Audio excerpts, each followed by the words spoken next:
Hello everybody, this is Demon coming back for another round of Final Fantasy XIV. So, end the previous episode, bit on low note, high note, low note, whatever you want to call it. We learned the Exarch. We met with Elidibus here. For some reason he was cold, same as us. Find out what to talk to one another. Did anything conversational wise come up that was cool? A little bit, nothing too crazy. All he told us is he's coming for us, so we have to be very concerned. Besides that, we helped the kids out, doing a couple things, helped Rikio with gathering grapes, showed the kids how to get 9 fangs by killing vampire bats, and we overperformed Alze, who suffered a dizzy spell that was similar to both Thancred and Oriange, and after talking with Elidibus and the Crystal Exarch, we unfortunately learned Thancred collapsed, but it appears he is now up and ready to go. I fear this bodes ill, not just for Thancred. Damn straight, maybe you all getting screwed. Thancred, shouldn't you be resting? When does he ever listen? Green found you then? You had to send children off earlier than planned, but they understood.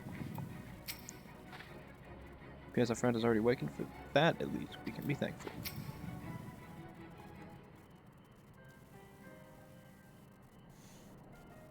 They dragged you here too, did they? My apologies. How do you feel? Embarrassed, but otherwise well enough. I won't be staying overnight. This episode was not the result of any injury I could find. Thancred's ether, however, did show signs of instability, and I did what I could to calm the fluctuations. All this happened without warning? Not exactly. You will doubtless recall the time Oriange nearly drowned, and I gallantly went to his rescue. When his water-walking charm failed, he was tired, as were you when you got back. We were both spent, yes, on account of which you begged us to rest, which in retrospect may have been a good idea. The fact is, I've experienced regular bouts of lightheadedness ever since, but there was no actual fainting until now.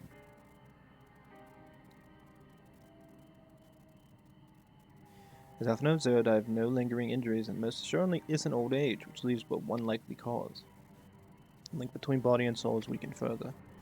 Time grows short, we must complete the spirit vessel with all haste. To that end, might I trouble you to make a trip to the source? In addition to looking in our friends' bodies, I would have you consult Krau about our plan. If she has any concerns, we should at least endeavor to address them prior to proceeding. Damn straight. Meantime, we should get back to laying bare Elidibus' plot. Thus far, I've learned this much, that in each of the places he has visited, there has been sightings of suspicious black-clad strangers. Moreover, the coming of these shady individuals has invariably coincided with some manner of misfortune, beasts terrorizing settlements, blight ravaging crops, you know, the sort of thing. All of which serves rather conveniently to make Elidibus' call for new heroes reverberate that much more loudly in the hearts of his audience. You think these black-clad strangers are Ascians? I do. I fully intend to investigate further, though for that I shall require additional feet on the ground. Count on mine, gods know I've been itching to get out there for a while. Mayhap Oriange too can be prevailed upon to join in your efforts. He has already provided copious guidance on the matter of the spirit vessel's construction. It is for Betlux, and I to wrestle with the rest. Well, if you can spare the old boy, we may as well make use of him. I'll go and give him the good news. You do no such thing. However heedless you are of your own well-being, if you care at all for Reen's feelings, you'll stay in bed until you're needed. Alphinaud and I will find Oriange.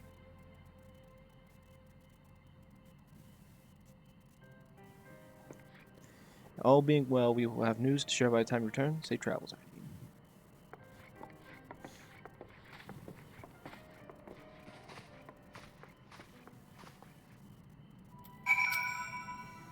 I know you're across the rift all the time, but please take care.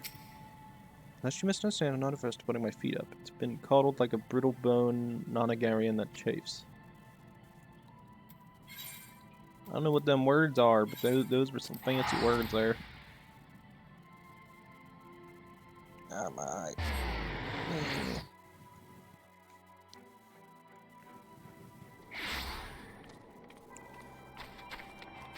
On the road again.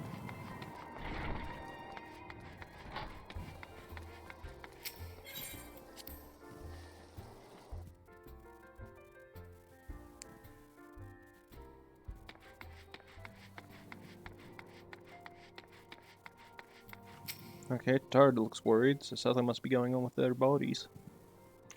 What excellent, I mean awful timing. You see, our friends, they've taken a turn for the worse. Krau's hardly had a moment's rest these past few days. Oh no. She didn't want everyone to worry, so we've been keeping it quiet. Oh, but listen to me. I call myself a receptionist, and I haven't even bothered to ask you why you're here. Well, we noticed they had dizzy spells back there, and Thancred fainted. So I think the spear vessel will be ready soon. They want to make sure there's no problem at this end. Oh, you better talk to Brow. She's with the others in Dawn's respite. Let's go and see her. Just prepare yourself, alright?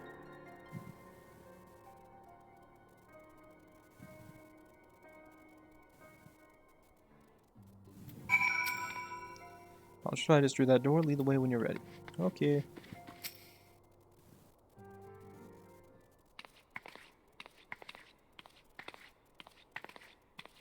You gotta love dress shoes. Oh, so nice.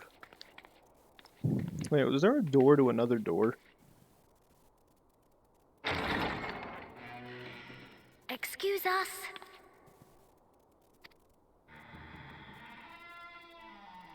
Why is this room dark? It's like God's angry in here.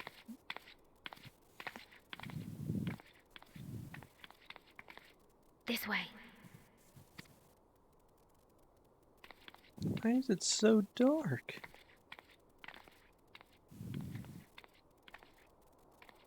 I'm falling into darkness.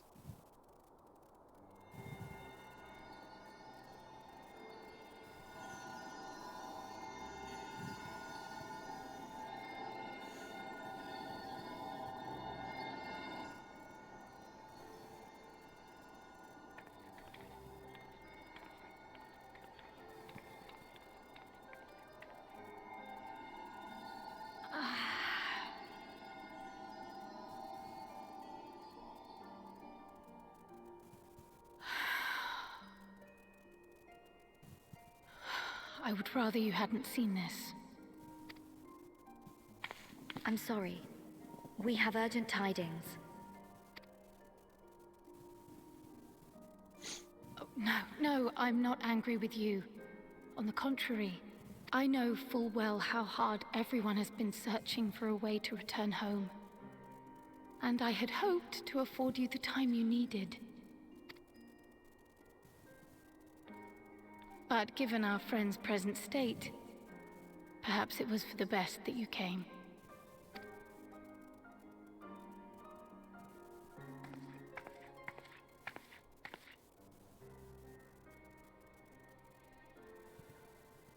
Stiff and cold, all of them. As if they were made of wax. Barely alive at all.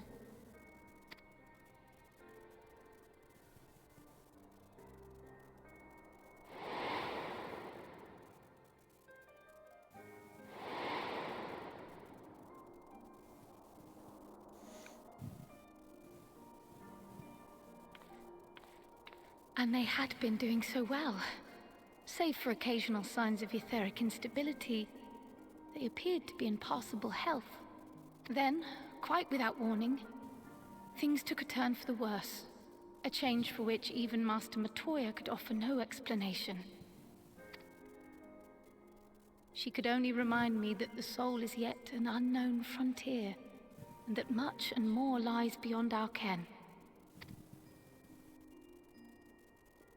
But let's not lose heart just yet. At times like these, it is all the more important that we remain positive. Why? I but this moment succeeded in quelling a fluctuation in Thancred's ether. And while the others have weakened, they have remained relatively stable. I believe I may leave my post for a moment. So come, let me hear your tale outside.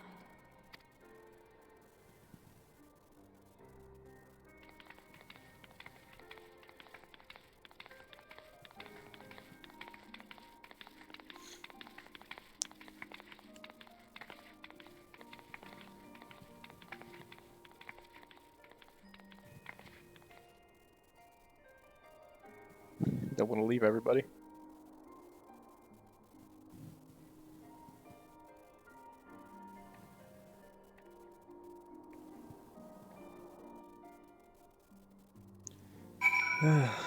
What are you gonna do? As Bright knows, we put them in night clothes. I know they're not exact sleep, but it seemed like the right thing to do. Made them some new clothes for when they wake up, so they have to come back, and they will. What news from the first? See, work on Spearville proceeds apace, but our friends begin to falter. They themselves have observed the link between body and soul is weakened. It's as simple as that. For now, I'm still able to quell the fluctuations in ether, but it's only a matter of time. We'll lose him if we don't act soon, so if the Exarch's ready to attempt something, let him attempt it. As for the spirit vessel itself, if you seek to draw upon elegant wisdom, we do much more. We could do worse than consult an expert in the field. I think I know just the man. Time being against us, it may be best if I go and solicit his aid in person, even if it does mean leaving my patients. Oh, I say use what I can. Mighty, could you spare a moment? While Crow goes and finds his expert at first, I mean, there's a gift I was hoping to send to our friends in the first, you see, and since I've been waiting a while, I wonder if you could mind giving me a hand with it. First attempt turned out well, so now I'm going to make it more properly. I'll be in the kitchen at the House of Splendors, meet me there. Well, I'd better be off too. I shall see you soon, either here or at the house, depending on how our patients fare in my absence.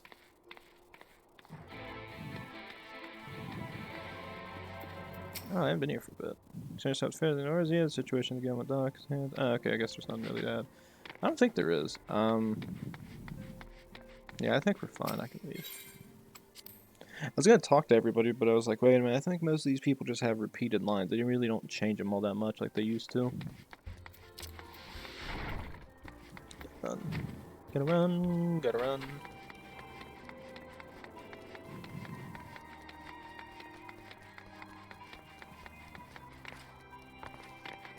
All I hear is, meet me at the House of Splendors, and all I have my character's image is going back. She's probably gonna do something to my character again. Tortured. Attacked, assaulted. Pretty sure I'll get dabbed on.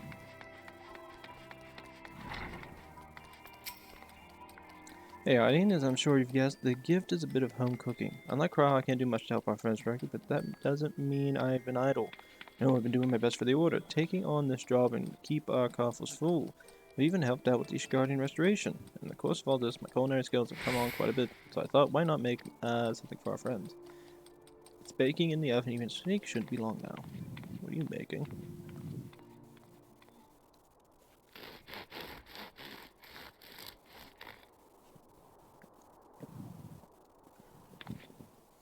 They're baked to perfection, even if I say so myself.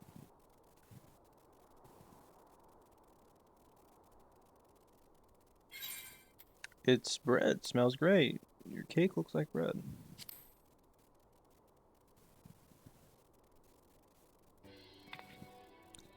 Doesn't it just? It's called Archon loaf. In case you're wondering, it's what they eat over in Charlayan. Simply fair, I admit, but I thought it would remind them of our friends of home. If nothing else, Crowd tells me it's a good source of ether. So it should lend them a bit of strength at least. There truly is nothing like the smell of bread fresh from the oven. Crow, and if it isn't, Rambros too. Trust you require no introductions either, Hydaelyn. Greetings, my friend. Full glad to see you well. Yes, there's been a long list of questions to ask you, but I will endeavor to contain my curiosity for the present. I understand our mutual friend is struggling with the application of certain elegant technologies. I've been keeping Rambros surprise events in the first. Suffice it to say, he knows about the Exarch. Anyone alive could provide insight into this matter to him and his fellow sons. Loath as I am to disappoint you after such a glowing endorsement, memory transference was the sole province of Allagan royalty. This mechanism is a closely guarded secret, and if any records remain, we have yet to find it. To wit, I regret that I can offer no solution to your problem. Which begs the question of why I bothered to come here empty-handed as I am. The answer being rather brazenly to ask a favor. I would have you relay a message to our comrade. Tell him that we never doubted him. Never doubted that he would achieve all that he said he would. Those of us who remain behind have yet to play our part. When the time comes, he may rest easy in the knowledge that we will most certainly do so, and then the tower shall shine once more as a beacon of hope in this world and beyond. Tell him that we consider his duty done and that he should follow his heart now.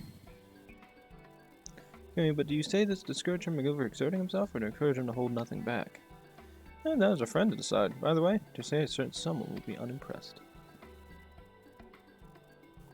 Well, there you have it, Hydaelyn. If you would be so good as to see Rambros' message Tara's bread to their intended recipients, along with my report, of course. Crab, before I wrap up bread, would you mind giving it a try just to make sure everything's as it should be? But of course, I'm always happy to lend my taste buds.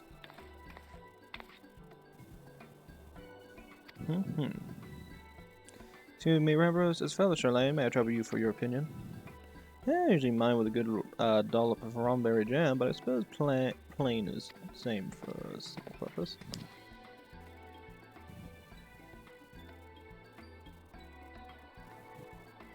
I don't know, I don't eat bread. Much, I see. Oh no, is it that bad?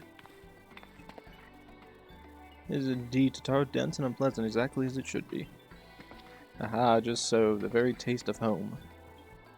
You might expect a countryman to amassed a wealth of culinary wisdom from every corner of the world, but our native cuisine is, shall we say, a little lacking. Charlene, the majority regard food as a source of nourishment rather than enjoyment, save for those few who actually research culinary art, pay little heed to the niceties of taste and texture. It wasn't against such gastronomic landscape that was called the Archon Loaf was born, the creation of an Archon who devoted himself to the study of bodily sustenance. In order to maximize its nutrition value, incorporated copious quantities of pulverized fish and vegetable matter into the dough, all with a very care for those qualities which make bread enjoyable. The rest of the flavor that continues to defy description. Yet from its many shortcomings, the loaf's nutritional value cannot be denied. Being a damnably convenient way to cater to one's bodily needs, it quickly found an audience among busy scholars. Why, when I was a lad, night every meal was a sandwich made with this very bread and whatever ingredients happened to be on hand. I suspect just about every Archon could say the same. I've been away from home for so long I thought I might have forgotten the taste, but no, it's all too familiar. Ah, how it takes me back. If there's anything enough, perhaps you can spare some for the Exarch, he is certain to appreciate it. Oh, there's plenty to go around. I'll be sure to wrap up an extra slice.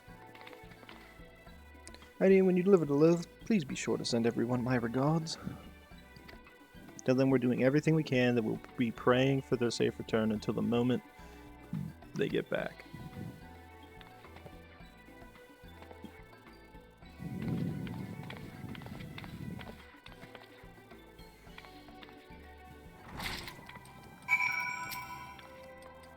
Sounds like it's do them any good anyway, and when everything's back to normal, I'll cook some for you too. Hydaelyn, God knows you deserve a treat. So, all I hear is, this bread tastes like crap. But it's good crap. It's our crap, so we like it. That's all I hear. So you're gonna have me eat it. I like to talk. Oh, wait a minute. I probably haven't done any of those missions to get a slice. Oh, God. Oh, it's not always fair. Ah, no. Always clicking that goddamn button.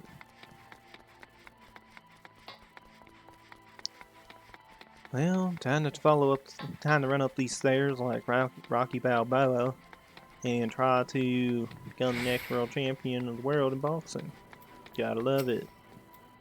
If business with the Crystal Exarch, just say the word and I'll escort you in. I always sit there and say what this guy's saying, but I know what he's gonna say. I should quit doing this. That's just the point. I just read everything as best I can. Ah, you returned. Good. There's much discussed. The others are making their way hither as we speak. Welcome back, my friend. How was your journey? Created by an Archon who devoted himself to the study of sustenance, this bread infused with pulverized fish and vegetable treasures. Anyone can get past the taste. Damn straight. By that 12 Archon loaf. However did you come by this? I swear it had been come straight from Charlene. Taru made it. Ramber said that, did he? His words are very nearly as heavy as the bread, but I appreciate the sentiment. Should you have the chance, you may tell him that he need worry. That which I seek to do, I do of my own volition, and with all my heart. During this path, I fully expect to earn the censure of a friend, and to deserve it, but I shall forge on regardless. Forge on as you yourself did when faced with similar predicament, so I ask that you have faith in me and what we do.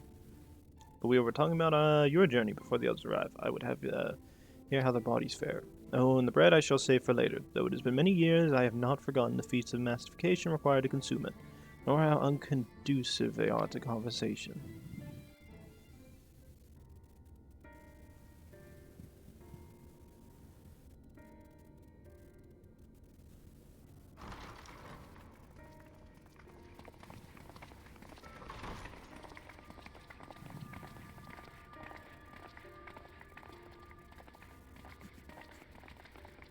Forgive the delay. We have visited every region and confirmed the presence of Ascians throughout the realm. Lest a grave predicament be made to seem hopeless, it should be noted that they are of inferior rank. The black-masked minions who answer to the red. Yes, a gaggle of schemers attempting to exploit recent events, to sow the seeds of petty conflict. Fortunately, nothing of any great concern has come of their meddling just yet.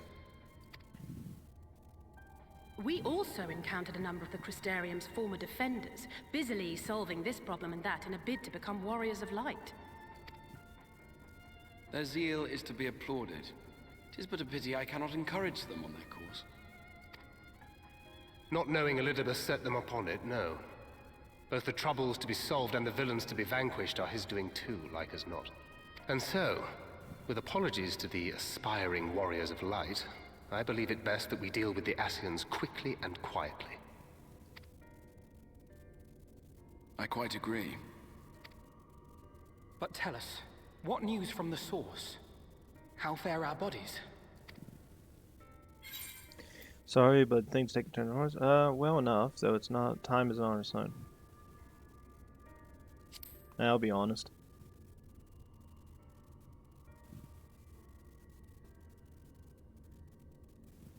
Oh dear. Then we must redouble our efforts. Not that we've ever stinted in that regard. This would seem an appropriate moment to ask about the spirit vessel. Tell me you've made some progress. We have, as it happens. One moment.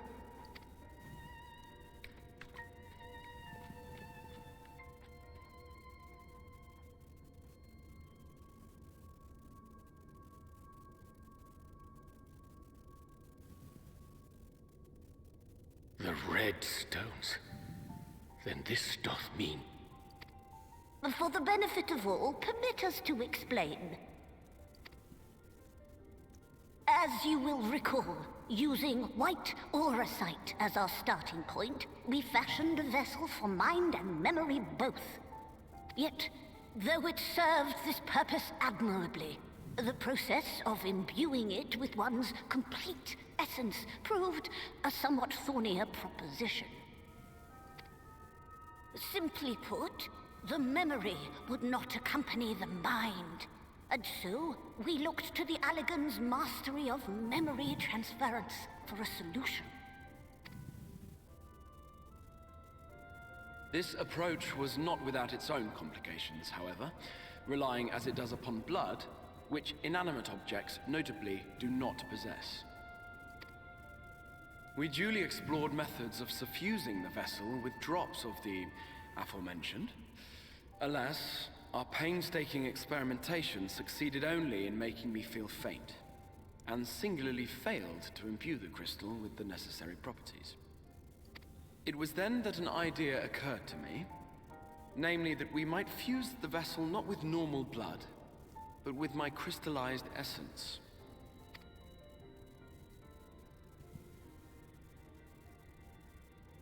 You're doing this for our sakes. So far be it from us to complain. But don't think we haven't noticed what's happening to your arm. What about the other one? It falls well short of offering up my life in exchange for yours, which was your only stipulated prohibition, as I recall. And it is but a small price to pay for delivering you home. Assuming it works. We shall soon know if this grisly addition will serve as a suitable conduit for the subject's memory. Though not soon enough to warrant your waiting. The test is like to take a while. Let us be off then. We have Ascians to attend to, among other things.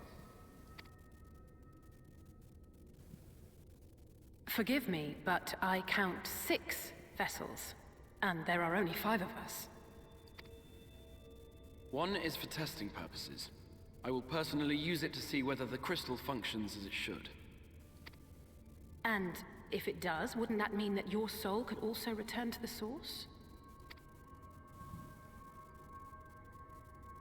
Yes. In theory, at least. But there is a distinct difference between your circumstances and mine. While your corporeal forms want for souls, my past self does not. Mayhap our essences would blend, or mayhap they would curdle. There is no telling what might occur. And you'd be willing to take that risk? I would. I see.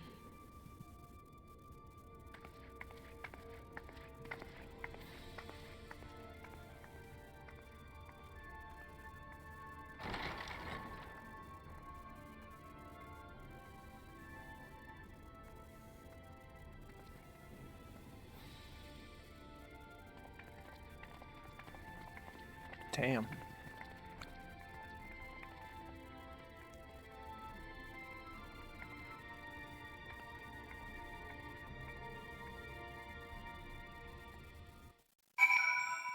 Wait, do I stay in the Ocular or no?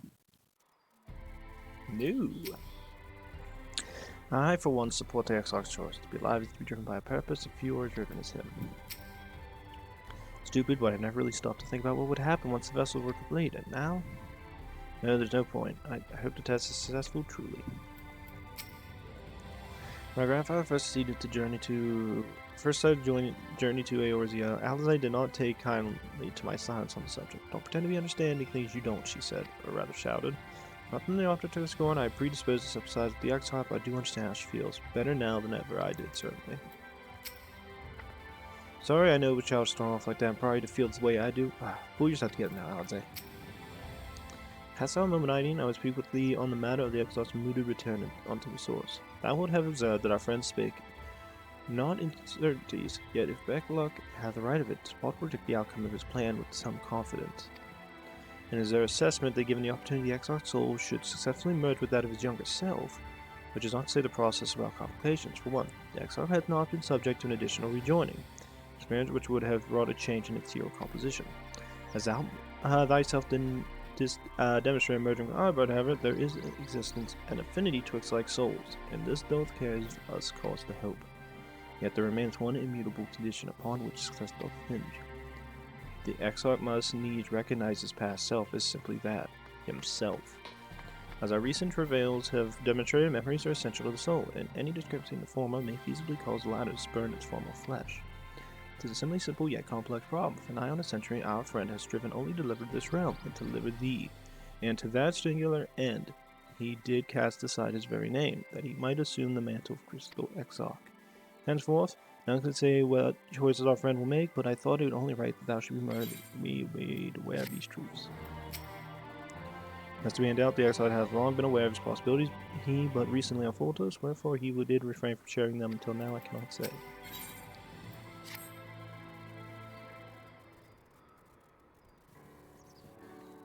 Right then, with the Exarch literally pours his own sweat and blood into this allotted task, it seems only fair that we attend to our own. Dealing with the little bits and his minions. Just so, and there is one other matter. Out of our deteriorating health, Y'shtola should not be left alone at the Oneida.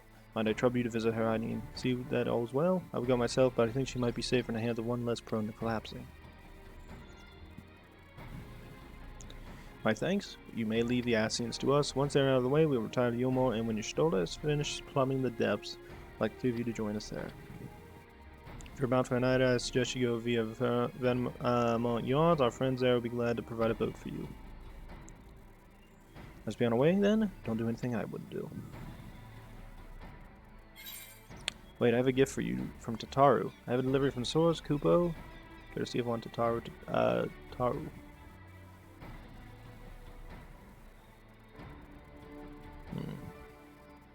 I'll take this one.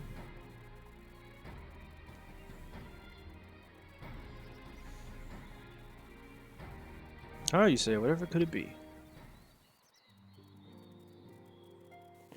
Ah, come, if thou sayest. Why, even to hear the name doth transform me to times long past. Bread from another world, may I try some? Oh god. Mayest thou, child? Thou must. That said, though I personally disagree with the consensus, I do nonetheless advise thee to temper thine expectations. Wiser words had never been uttered. Though it really darkened our dining table at home, I can attest that it was standard fare at the studium. Indeed, a slice was never far from my peer's hand. Alphino, you really are an unbearable snob sometimes. Do you know that?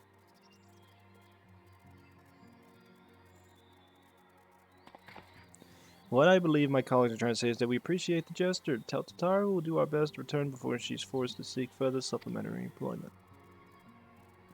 Right, let's be off now. We can have a drink to wash down the bread on the way.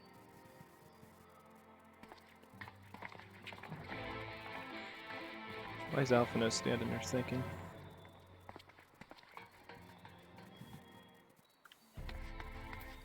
Alright. Well, they say go to the shipyard. You know what? Screw it. We will go there. I can end the episode at the shipyard. I was actually going to end the episode at the inn, but I guess we can just head down south. In the midst of the freaking rain. Oh, I love irony. You dick.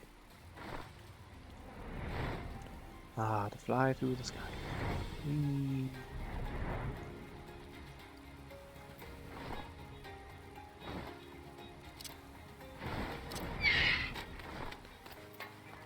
Alrighty, everybody, but we do have to end the episode at some point, and this will be the ending for this episode. So we'll end it here in the rain. Hopefully when we come back, the rain is gone, and I don't have to sit there and have my character get soaking wet from this. Fun stuff.